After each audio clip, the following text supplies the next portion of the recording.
ನನಗೆ ಖುಷಿ ಆಗೋದಕ್ಕಿಂತ ಪ್ರೇಕ್ಷಕರಿಗೆ ಖುಷಿ ಆಗಬೇಕು. ಈ ಒಂದು ಸಮಾರಂಭಕ್ಕೆ ಆಗಮಿಸಿರುವ ನಮ್ಮ ಈ ಒಂದು ಚಿತ್ರದ ನಾಯಕ ನಟರಾದ ವಿಜಯಕುಮಾರ್ ಸರ್ ಅವರಿಗೆ ಹಾರ್ದಿಕವಾದ ಸ್ವಾಗತವನ್ನು ಬಯಸ್ತೇನೆ. ಅದೇ ರೀತಿ ಈ ಒಂದು ಸಿನಿಮಾವನ್ನ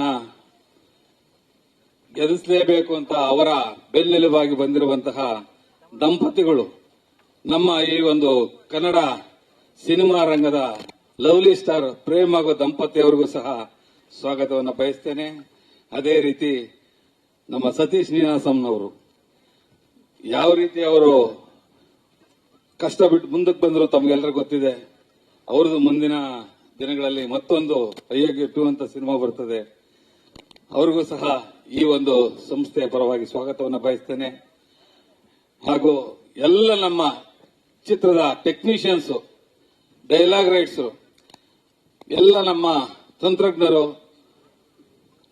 ಹಾಗೂ ಮತ್ತೋರ್ವ ಮಿಲನ ಕೃಷ್ಣ ಅವರು ಮರೆತು ಬಿಟ್ಟಿದ್ದಾರೆ. ನನ್ನ ಸಾರಥಿ ಟೈಮಲ್ಲಿ ಸುಮಾರು ಸತಿ ನಾವು ಸೆಟ್ ಹತ್ರ ಬಂದು ಹೇಳ್ತಿದ್ದೆ, ನಿನ್ನಲ್ಲಿ ಏನೋ ಒಂದು ಕಳೆ ಐತಪ್ಪ, ಒಳ್ಳೆ ಹೈಟ್ ಇದೆಯಾ, ಮುಂದೊಂದು ದಿವಸ ನೀನು ಒಳ್ಳೆ ನಟನಾಗ್ತೀಯ ಅಂತ ಹೇಳಿದೆ. ಜ್ಞಾಪಕ ಇದೆ, ಕೇಳಿಸ್ಕೊಟ್ಟೆ ಅವ್ರನ್ನ.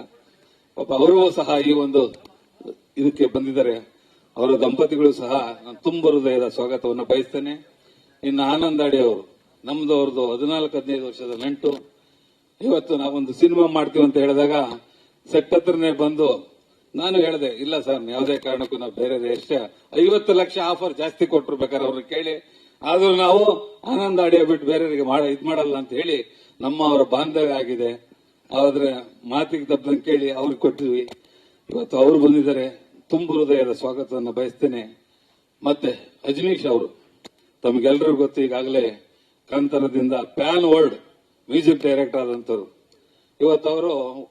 ಇವತ್ತು ನಿಮ್ಗೆಲ್ಲರೂ ಗೊತ್ತಿರಬೇಕು, ನೋಡಿದರೆ ಏನೋ ಗೊತ್ತಿಲ್ಲ, 4 ಗಂಟೆ ಅವರು ಲೇಟ್ ಆಗಿ ಕೊಟ್ಟರು ಲೇಟೆಸ್ಟ್ ಆಗಿ ಕೊಡ್ತಾರೆ. ಭಾರಿ ಯಾಕಂದ್ರೆ ಬ್ಯುಸಿ ಮ್ಯಾನ್ ಅವರು. ಇವತ್ತು ಸುಮಾರು ಚಿತ್ರಗಳನ್ನ ಕೈಯಲ್ಲಿ ಇಟ್ಕೊಂಡಿದ್ದಾರೆ.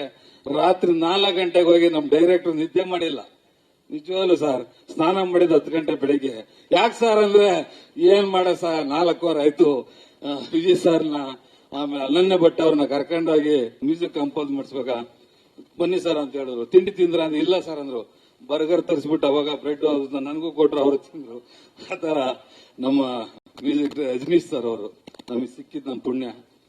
ಇವತ್ತು ಅದೇ ರೀತಿ ಮಿತ್ರಾ ಸರ್ ಅವರು, ಎಲ್ಲ ನಮ್ಮ ಏನು ಇವತ್ತು ನಮ್ಮ ಚಿತ್ರರಂಗದ ಎಲ್ಲ ನಾಯಕ ನಟರಿಗೂ ಹಾಗೂ ಎಲ್ಲ ಕಲಾವಿದರಿಗೂ ಸ್ವಾಗತವನ್ನ ಕೋರ್ತಾ, ದಯವಿಟ್ಟು ಮಾಧ್ಯಮ ಮಿತ್ರರು, ಮೀಡಿಯಾ ಮಿತ್ರರು, ಡಿಜಿಟಲ್ ಮಿತ್ರರು, ಇವತ್ತು ದಯವಿಟ್ಟು ಇವತ್ತು every man success behind there is a women ಅಂತಾರೆ.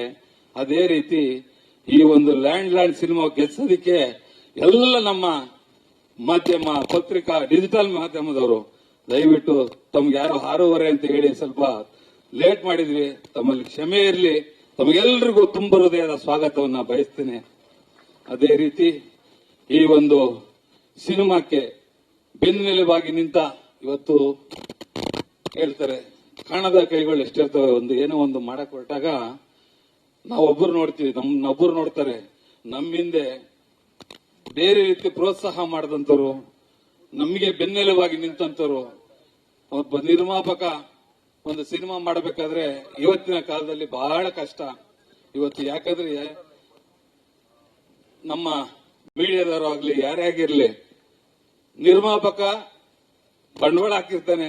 ಒಬ್ಬ ನಿರ್ಮಾಪಕ ಬಂಡವಾಳ ಆದ್ರೆ ಒಬ್ಬ ಹೀರೋ ಬೆಳೀತಾರೆ. ಒಬ್ಬ ನಿರ್ಮಾಪಕ ಬಂಡವಾಳ ಹಾಕಿದ್ರೆ ಒಬ್ಬ ಅವರ ಶಕ್ತಿ ತೋರ್ಸ್ಕೋಬೇಕಾದ್ರೆ ಒಬ್ಬ ನಿರ್ದೇಶಕ.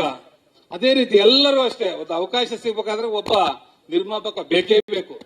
ಆದ್ರೆ ನಮ್ಗೇನಾಗಿದೆ ಅಂದ್ರೆ, ಇಲ್ಲಿ ನಿರ್ಮಾಪಕ ಅಂದ್ರೆ TRP ಕಡಿಮೆ ಆಗ್ಬೋದೇನೋ ಗೊತ್ತಿಲ್ಲ, ಆದ್ರೆ ನಮ್ಮನ್ನ ಯಾರು ಮಾತಾಡ್ಸಲ್ಲ. ಲಾಸ್ಟ್ ಅದ ಬೇಜಾರ್ ಮಾಡ್ಕೊಂಬಿಡಿ, ಅಲ್ಲಿ ಸಮಯದ ಅಭಾವ ಇತ್ತು, ಕರೆದ್ರು ನಾನು ಮಾತಾಡ್ತಿರಲಿಲ್ಲ. ಯಾಕಂದ್ರೆ ನಮ್ಮ ಈವೆಂಟ್ ಮ್ಯಾನೇಜ್ಮೆಂಟ್ ಶರವಣ ಅವರು, ಇದು ನವರಸನ ಹೇಳ್ತಾ ಇದ್ರು, ಸಾರ್ ಟೈಮ್ ಆಗಾಯ್ತು ಅಂತ. ಇನ್ನೊಂದು ಶೋದು ದುಡ್ಡು ಕೊಡೋಣ ಬಿಡಪ್ಪ ಅಂದ್ರೆ, ಇದರ ಸರ್ ಕಾರ್ಪೊರೇಟ್ ಕಂಪ್ನಿ ಆಮೇಲೆ ಇದಾಗ್ಬಿಡ್ತಿದೆ ಸರ್, ಇನ್ನೊಂದ್ಸತಿ ನಮಗೆ ಕೊಡಲ್ಲ ಅಂತ ಇದ್ರು. ದಯವಿಟ್ಟು ಜಸ್ಟ್ ಜೋಕ್ ಮಾಡಿದೆ. ಇವತ್ತು ಏನು ನಮ್ಮನ್ನ ಈ ಒಂದು ಲ್ಯಾಂಡ್ ಲಾರ್ಡ್ ಅನ್ನ ಬೆಳೆಸಬೇಕು ಅಂತ ಬಂದಿದ್ದಾರೆ ಮಾಧ್ಯಮದವರು.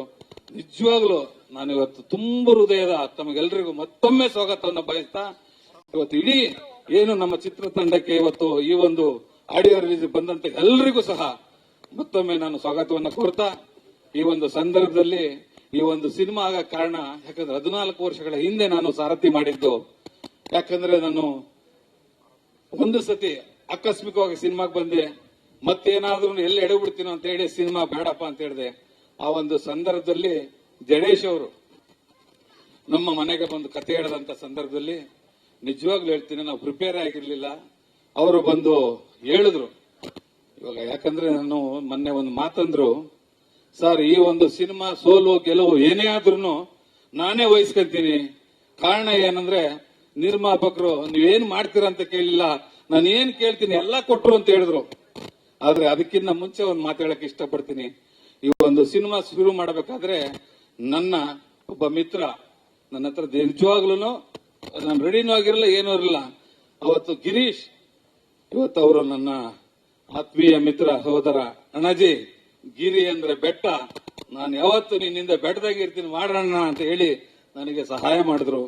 ಇವತ್ತು ಅವರು ನೆನ್ಸ್ಕಂತ ಮೂರ್ತಿ ಅಂತ, ಆನಂದ್ ಅಂತ, ಅರವಿಂದ್ ಅಪ್ಪಾಜಿ ಅವರಂತ ಸುಮಾರು ಬೇಕು. ನಮ್ಮ ಅಶೋಕ್ ಅಣ್ಣವರು ದಯವಿಟ್ಟು ಅವ್ರು ಮುಂದಕ್ಕೆ ಬರಲ್ಲ, ತಮ್ಗೆಲ್ಲರಿಗೂ ಗೊತ್ತು. ಅಶೋಕ್ ಹೆಗ್ಡೆ ಅವರು ಯಾವುದೇ ಕಾರಣಕ್ಕೂ ಈ ಸಿನಿಮಾಕ್ಕೆ ನೀನು ಫೈನಾನ್ಸ್ ತಗೊಂಡ್ರೆ ಸಾರಥಿ ತರ ತೊಂದರೆ ಆಗ್ಬೋದು, ಬೇಡ ಅಂತ ಹೇಳಿ ನನ್ನ ಬೆನ್ನೆಲುಬಾಗಿ ನಿಜವಾಗ್ಲೂ ಸಿನಿಮಾ ಮಾಡ್ಬೇಕಾದ್ರೆ ಎಷ್ಟು ಕಷ್ಟ ಆಗುತ್ತೆ ಅಂತ ತಮಗೆ ಗೊತ್ತಿರುತ್ತೆ. ಈ ಒಂದು ಫೈನಾನ್ಸ್ ಸ್ಟೇಜ್ ಕಾಲದಲ್ಲಿ ಕೊನೆಯವರೆಗೂ ನಾವು ಸಾಲ ತಗೊಂಬಾರ್ದು, ಹಾಗೆ ಸಿನಿಮಾ ಮಾಡಬೇಕು ಅಂತ ಹೇಳಿ ಅಶೋಕ್ ಅಣ್ಣ, ಶರತ್ ಅಣ್ಣ ಅವ್ರ ಹಿಂದೆ ಕುಂತಿದ್ದಾರೆ.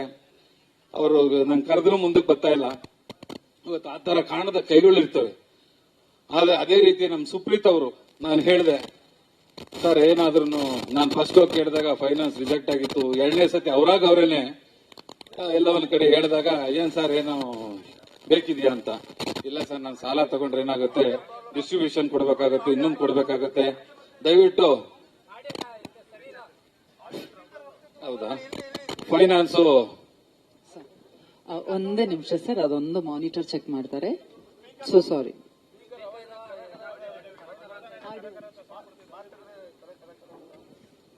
ಚೇ ಚೇ ಚೇ ಸಾರಿ ಸರ್. ಅಲ್ಲ, ದಯವಿಟ್ಟು ಬೇಜಾರು ಮಾಡ್ಕೊಂಬೇಡಿ. ನಿರ್ಮಾಪಕರಿಗೆ ಮಾತಾಡಕ್ ಅವಕಾಶ ಸಿಕ್ಕಲ್ಲ. ಇನ್ನ 3-4 ಇವೆಂಟ್ ಇರ್ತದೆ, ನಾವ್ ಯಾರು ಮಾತಾಡಕ್ ಹೋಗಲ್ಲ, ದೊಡ್ಡ ದೊಡ್ಡವ್ರು ಕರ್ತಾರೆ. ಇದೊಂದು ವೇದಿಕೆಯಲ್ಲಿ 2 ಮಾತಾಡ್ತೀನಿ, ಯಾರಾದ್ರೂ ಬೇಜಾರಾದ್ರೆ ದಯವಿಟ್ಟು ಕ್ಷಮಿಸಿ. ಯಾಕಂದ್ರೆ ನಿಜವಾಗ್ಲೂ ನಮ್ಮನ್ನ ಯಾರು ಕರೆಯಲ್ಲ. ಆದ್ರೆ ಪ್ರತಿಯೊಬ್ರು ಕೇಳೋದು ಹೀರೋ ಸಾಹೇಬ್ರ ಅಂತ ಕೇಳ್ತಾರೆ. ಒಬ್ಬ ನಿರ್ಮಾಪಕನ ಯಾರು ಕರೆಯಲ್ಲ ಈ ಒಂದು ಅವಕಾಶದಲ್ಲಿ. ಯಾಕಂದ್ರೆ ನನ್ನ ಹಿಂದೆ ಶ್ರಮ ಪಟ್ಟವ್ರನ್ನ ನಾನು ಹೇಳ್ಕೊಂಡಿಲ್ಲ ಅಂದ್ರೆ ನಾನು ಕೃತಜ್ಞಹೀನಾಗ್ತೀನಿ. ದಯವಿಟ್ಟು ಮಾಧ್ಯಮದವರು ದಯವಿಟ್ಟು ಕ್ಷಮಿಸಿ. ಇಲ್ಲ ಇನ್ನು 2 ನಿಮಿಷ ಮುಗಿಸ್ಬಿಡ್ತೀನಿ. ಇವತ್ತು ಈ ಒಂದು ಸಿನಿಮಾಕ್ಕೆ ನಾನು ಹೇಳಿದೆ, ಬೆಳೆಯುವ ಪೈರು ಮೊಳಕೆಯಲ್ಲಿ ನೋಡುವಂತ ನಮ್ಮ ಜಡೇಶ್ ಅವ್ರ ಮನೆ ಬಂದಾಗ ಒಂದು ಮಾತಂದ್ರು. ಆದ್ರೆ ಹೇಳ್ತೀನಿ, ನಿಜವಾಗ್ಲು ಕುಲ್ರಿಗೆ ಸಖತ್ ಬುದ್ಧಿ ಇರ್ತದೆ. ಬೇಜಾರು ಮಾಡ್ಕೊಂಬಿಡಿ, ನಾನು ಆಡು ಭಾಷೆಯಲ್ಲಿ ಮಾತಾಡ್ತೀನಿ.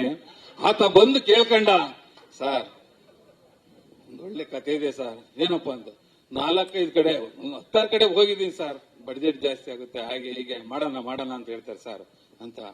ಆತನ ಕ್ಯಾಲ್ಕುಲೇಷನ್ ಏನು ಅಂದ್ರೆ, ನಮ್ಮ ಹೀರೋ ಸಾಹೇಬ್ರದು ಭೀಮಾ ಪಿಕ್ಚರ್ ಇನ್ನ 1 ತಿಂಗಳು 1.5 ತಿಂಗಳ ರಿಲೀಸ್ ಸ್ಟೇಜ್ ಅಲ್ಲಿ ಇತ್ತು. ಇವ್ರು 2 ವರ್ಷದಿಂದ ಆ ಕತೆನ ಅವ್ರಿಗೋಸ್ಕರ ರೆಡಿ ಮಾಡ್ಕೊಂಡು ಒಂದು ಯಾವ ತರ ಸ್ಕ್ರಿಪ್ಟ್ ರೆಡಿ ಮಾಡ್ಕೊಂಡು ರೆಡಿ ಟು ಶೂಟ್ ಅಂತ ಮಾಡ್ಕೊಂಡಿದ್ರು. ಆಮೇಲೆ ಇವತ್ತೇನಾದ್ರೂ ನಾಳೆ ಭೀಮದ ನನಗೆ ಫ್ಲಾಶ್ ಗೊತ್ತು. ಆದ್ರೆ ಸರ್ ಇನ್ನೊಂದು ವಾರದಲ್ಲಿ ಶೂಟಿಂಗ್ ಹೋಗಿಲ್ಲ ಅಂದ್ರೆ ಹೀರೋ ಸರ್ ಅವರು ಬೇರೆ ಇವರು ಪ್ರೊಡ್ಯೂಸರ್ ಒಪ್ಕೊಂಡ್ಬಿಡ್ತಾರೆ ಸರ್, ಹಾಗೆ ಅಂದ್ರು.